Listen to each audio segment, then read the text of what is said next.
Tell me, did Freud himself ever analyze you? Oh yes, I submitted quite a lot of my dreams to him, and so did he. And he to you, yes? Oh yes, yes. Yes. Do you remember now, at this distance of time, what were the significant features of Freud's dreams that you noted at the time? Well, that is rather indiscreet to ask. You know, there is such a thing as a professional secret. He's been dead these many years. Yes, but these regards last longer than life.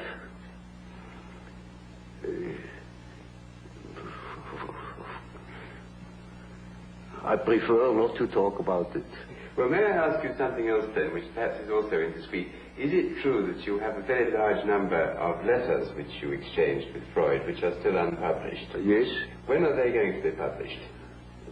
Well, not during my lifetime. You would have no objection to them being published after your life? Oh, no, not at all. Because they are probably of great historical importance. I don't think so. Then why have you not published them so far?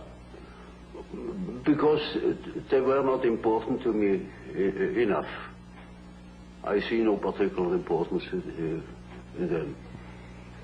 They are concerned with personal matters? Well, partially. But I wouldn't care to publish them. Well, now, can we move on to the time when you did eventually part company with Freud? It was partly, I think, with the publication of your book, The Psychology of the Unconscious. Is that correct? That was the real cause. Well, now, before you... Oh, I mean the final cause, because it had a long preparation. You know, from the beginning I had a reservatio mentalis. I couldn't agree with quite a number of his ideas. Which ones in particular?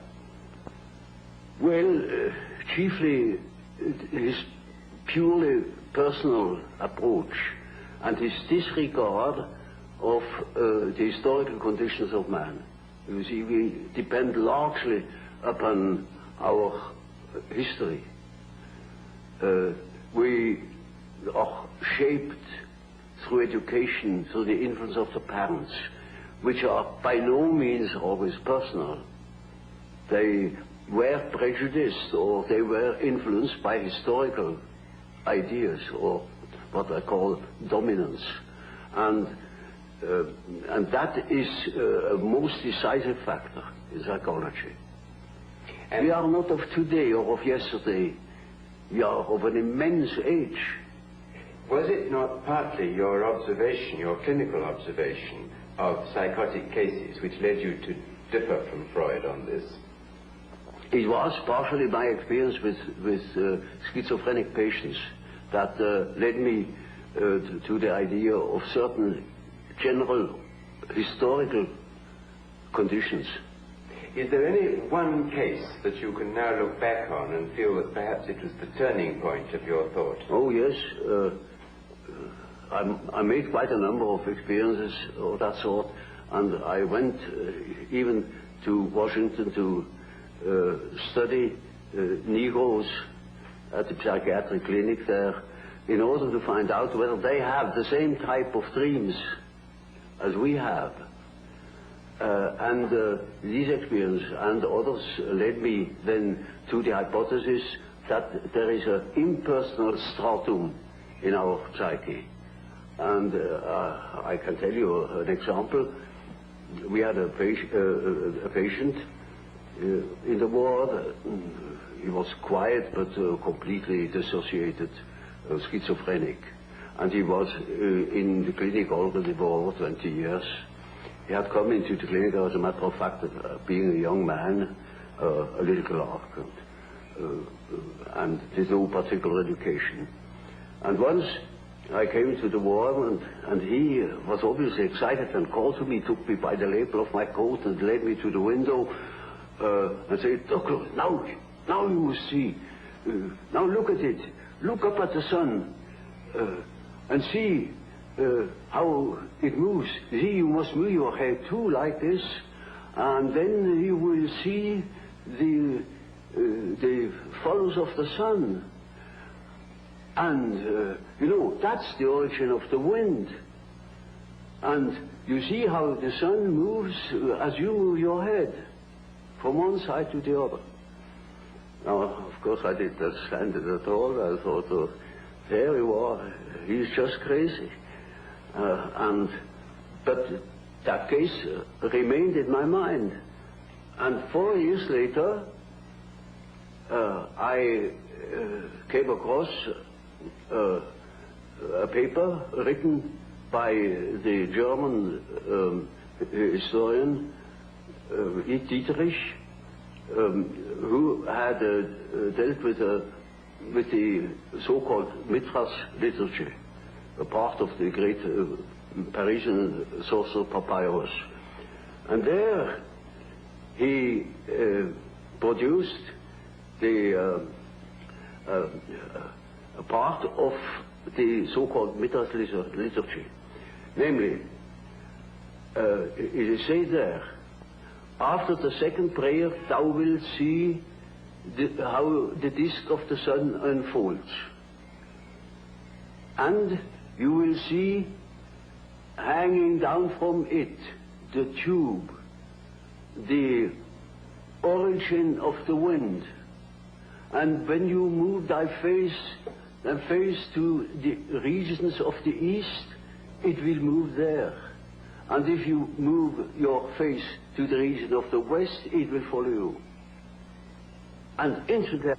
But how could you be sure that your patient wasn't unconsciously recalling something that somebody had told him? Oh no, quite out of question, because that thing was not known. It was in a magic papyrus in Paris, and it wasn't even published. It was only published 4 years later after I had observed it with my patient. And this you felt proved that there was an unconscious which was something more than personal. Oh, well, that was not a proof to me, but it was a hint. And I took the hint. Now, tell me, how did you first decide to start your work on the psychological types? Was that also as a result of some particular clinical experience? Less so. It was a very personal reason. Namely, to do justice to Freud, also to that of Adler, and to find my own bearings. That helped me to understand why Freud developed such a theory, or why Freud developed his theory, his power principle. Have you concluded what psychological type you are yourself? Naturally, I have devoted a great deal of attention to that painful question, you know. And reached a conclusion? Well, you see, the type is nothing static. It changes in the course of life. But I most certainly was characterized by thinking. I always thought, from early childhood on. And I had a great deal of intuition too. And I had a definite difficulty with feeling. And my relation to reality was not particularly brilliant. I was often at variance with the reality of things. Now that gives you all the necessary data for the diagnosis. During the 1930s, when you were working a lot with German patients, you did, I believe, forecast that a Second World War was very likely. Well, now, looking at the world today, you feel that the Third World War is likely? I have no definite indications in that respect. But there are so many indications that one doesn't know what one sees. Is it trees or is it the wood? It's very difficult to say, because the dreams of people's dreams contain apprehensions, you know. But it is very difficult to say whether they point to a war, because that idea